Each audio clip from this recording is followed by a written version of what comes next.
हाँ जी, यह क्या इशू है किसी मुद्दे को लेकर रखी गई है? देखिए, हमारा संगठन गोरक्षा परिषद, हमारा एक ही इस चुनाव में संकल्प हुआ कि जो गायें बचाएगा हम उसको लाएंगे, गौ माता को फिर से सम्मान दिलाएंगे। आज जब हम पंचकुला की सड़कों पर निकलते हैं तो कूड़े के ढेर के ऊपर हमारी गौ माता, जिसको हिंदू अपनी माँ कहता है, वो माँ कूड़े के ढेर पर कूड़ा खाती दिखती है, जिसकी वजह से हृदय में पीड़ा होती है। इसलिए हमने संकल्प लिया कि जौन सा कैंडिडेट हमें लिखित में ये वचन देगा कि अपने जीतने के उपरांत कम से कम मैं अपने वार्ड में, अपने क्षेत्र में गौ माता को कूड़े के ढेर पर नहीं रहने दूंगा, हम उसे आशीर्वाद देंगे और जनता से अपील करेंगे कि ऐसे कैंडिडेट को लाएं जो तुम्हारी माँ को बचाने का कार्य करे। सड़कें तो बननी ही हैं, पानी तो आना ही है, सीवरेज तो साफ होना ही है, पर जब तक अपनी माँ ही कूड़े पे बैठी रहेगी तो फिर इस जीवन का भी क्या अर्थ है। इसलिए आज वार्ड नंबर 14 से पीयूष गौतम जी, जो कांग्रेस के कैंडिडेट हैं, उन्होंने हमें ये लिखित में वचन दिया है कि अगर वो इस वार्ड से जीतते हैं तो अपने वार्ड में वो गौ की सेवा का कार्य करेंगे और एक भी गाय सड़क पर घूमती नजर नहीं आएगी। और इसमें समय सीमा भी दी गई है कि 1 वर्ष के भीतर ये कार्य पूर्ण करना होगा। ये सिर्फ पीयूष गौतम जी के लिए है कि जो अन्य कैंडिडेट खड़े हैं, जो भी पार्टी जो उनके लिए भी ये सेम? ये किसी भी पार्टी का जो कैंडिडेट है, जैसे हमारे को वार्ड नंबर 5 से आम आदमी पार्टी के कैंडिडेट ने लिखित में दिया है, 20 नंबर वार्ड से भाजपा के कैंडिडेट ने दिया है, मेयर कैंडिडेट बंसल जी ने हमें लिखित में दिया है। तो ये किसी पार्टी विशेष के लिए नहीं है, किसी भी पार्टी का क्यों ना हो, किसी भी मत पंथ का क्यों ना हो, जो गऊ के लिए हमें लिखित में देगा हम उसके साथ खड़े हैं। तो जब कंपेनिंग हुई थी, कंपेनिंग होने से पहले जब टिकट अनाउंस हुई थी अलग अलग पार्टियों से, तो उससे भी क्यों नहीं आपने कदम उठाया? बीच में शायद आपको अभी पता लगा होगा, हम इसको स्टार्टिंग से लेकर चल रहे हैं। क्या आप हर किसी कैंडिडेट से मिले हैं इसके लिए कि वो लिख के दें? हमने इसको मीडिया में दिया है, जो जिसके पास ये खबर पहुंची है, लोग हमें खुद संपर्क कर रहे हैं। अच्छा, अब तक कितने कैंडिडेट ने लिख के दिया कि हम अभी हमारे को लगभग 5 कैंडिडेट ने लिख कर दिया है और मेयर कैंडिडेट में सिर्फ 1 कैंडिडेट ने दिया, जो बंसल जी। आचार्य जी, यदि आप समर्थन की बात कर रहे हैं, जो कैंडिडेट लिख के देगा आप उसको समर्थन देंगे।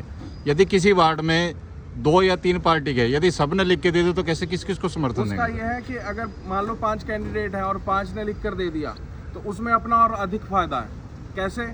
5 में से जो जीतेगा हम उसी से गाय का काम करा सकते हैं। सर, वो जीतने की बात है, उससे पहले की बात कर। सर, चुनावी माहौल है स्वामी जी, क्योंकि चुनावी माहौल में क्या वादे और दावे बड़े बड़े किए जाते हैं। गायें चुनाव के टाइम पे माता बन जाती है, लेकिन वैसे रोड पे मतलब एक्सीडेंट होता है तो कोई उठाने वाला नहीं होता। आपकी बात बिल्कुल सत्य है और मैं उससे बिल्कुल इत्तेफाक रखता हूँ। इसीलिए हम लिखित में ले रहे हैं और समयबद्ध लिखा है कि 1 वर्ष। अगर 1 वर्ष में साइन करने वाला व्यक्ति और जीतता है और नहीं करता तो आप और हम मिलकर फिर उसके अच्छे से उससे पूछेंगे भी, प्रदर्शन भी करेंगे उसके। चलो, ये तो बता दिया आपने जो जीतता है। अगर बाई चांस आपने जो शपथ पत्थर लिया है वो जीत नहीं पाता किसी भी रीजन से, तो भी कोई मतलब ऐसा है आपके मतलब एजेंडे में, या मतलब कोई आपने माइंड मेकअप किया हो कि हाँ उसके लिए क्या रहेगा? देखो, अगर वो जीतता नहीं है तो उसके पास वो पावर तो नहीं आएगी कि वो कुछ कर पाए। वो अपने पर्सनल लेवल पर सेवा भाव से अगर कुछ करेगा तो उसका बहुत स्वागत है। इसके अलावा सर, ये तो इलेक्शन की बात है स्वामी जी। अब जैसे लाखों रुपया जो दान में गौशालाओं को दिया जाता है, लेकिन उसके बावजूद भी कोई कार्य नहीं कर पा रहे, तो उसके बारे में कुछ किया है? देखो, लाखों नहीं करोड़ों रुपया सरकार द्वारा हम तो कम ही लेके चल रहे हैं सर। करोड़ों रुपया लोगों सरकार द्वारा गौशालाओं को दिया जाता है। 20 रुपये प्रति गाय प्रति दिन के हिसाब से देता है। लेकिन गाय का जो खर्च है, क्योंकि मैं स्वयं गौशाला चलाता हूँ, हमारे अजय जी पीयूष जी के पिताजी हैं, वो भी गौशाला चलाते हैं, तो हमें पता है कि गाय का एक दिन का खर्च 70 से 80 रुपया है। हमें सरकार से 20 रुपया मिलता है, जो पहले 4 रुपये ही मिलता था। तो ये भी वैसे तो काबिले तारीफ है कि 4 से 20 हो गया, लेकिन अभी 20 से जैसे मध्य प्रदेश में 40 हो गया अभी कुछ 5-7 दिन पूर्व।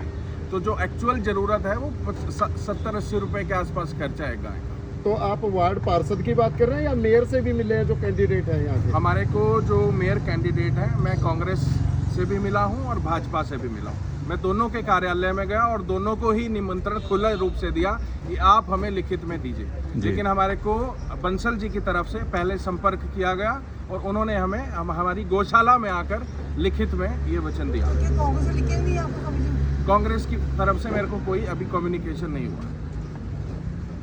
और अन्य किसी पार्टी?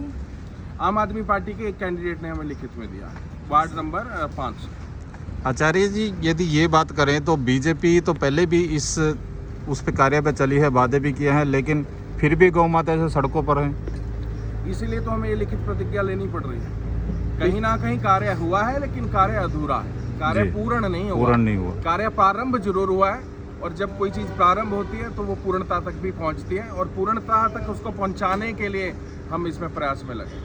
पिछले कार्यकाल की बात करें तो मेयर साहब जो कुलभूषण गोयल थे या पूर्व मेयर हो गए, उन्होंने भी लिख के दिया था, लेकिन गायें आज भी सड़कों पे हैं। दुख का विषय है, इसीलिए तो मैं कह रहा हूँ, हालांकि मुझे कुछ लिखित में पहले नहीं मिला है और इस बार बंसल जी ने दिया है, और सड़क पे है, इसीलिए तो आना पड़ रहा है आपके सामने। स्वामी जी, कहीं ना कहीं गौशालों का तो जो गौशालाएं हैं जितनी बनी है कम है, यहाँ गौ अर्बन नहीं होना चाहिए ताकि गाँव वहाँ पे विचरण कर सके, गौशाला युद्ध ना बढ़े, क्या कहते हैं इस पे आप? बिल्कुल ऐसा ही होने चाहिए, क्योंकि गौशाला क्या है, एक जेल की तरह काम करती है। कि उसको डाल दिया बीच में, वहीं पर खिलाते रहे, वहीं पर वो गोबर करती रहे, सारी उम्र वो बंधी रहती है, एक छोटे से बाड़े में उसको अपना पूरा जीवन यापन करना पड़ता है। तो जो गाँव सेंचुरी की बात है, गौ अभयारण्य की बात है, गौचरण। बहुत ही मैं उससे इत्तेफाक रखता हूँ, और शायद करनाल में पहला ऐसा बनने जा रहा है, जो करनाल में जहाँ बनने तक जा मुझे पता तो लगा। हाँ जी। पंचकुला में आप डिमांड क्यों नहीं करते? क्योंकि देखो जो जीतेगा उसे बोल दो कि ये बना दो, बढ़िया रहेगा आपको। बिल्कुल हम डिमांड करते हैं, होना ही चाहिए। आचार्य जी, जो गौशाला जिन्होंने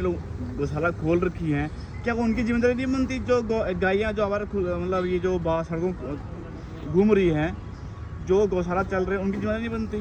देखो ऐसा है, और सरकार के ऊपर आरोप लगा रहे हैं या निगम के ऊपर आरोप लगा रहे हैं? आरोप कोई नहीं लगा रहा, आरोप नहीं सवाल लगा तो रहा। खड़े कर रहे हैं ना आप। लेकिन मैं ये कह रहा हूँ कि जो गौशाला वाला है उसकी कैपेसिटी है। मान लो मैं 200 गाय को पाल सकता हूँ, मैं 200 को खिला सकता हूँ। मैं सड़क से उठाकर 500 अपनी गौशाला में ले आऊँ और खिला 200 को सकता हूँ, तो वो गाय मरेगी। इसलिए जिसकी कैपेसिटी है वो उसी पे काम कर सकता है। अब बात है कि नई गौशालाएं और बनने की आवश्यकता है, या जैसे माता जी ने कहा कि गाँव सेंचुरी की आवश्यकता है।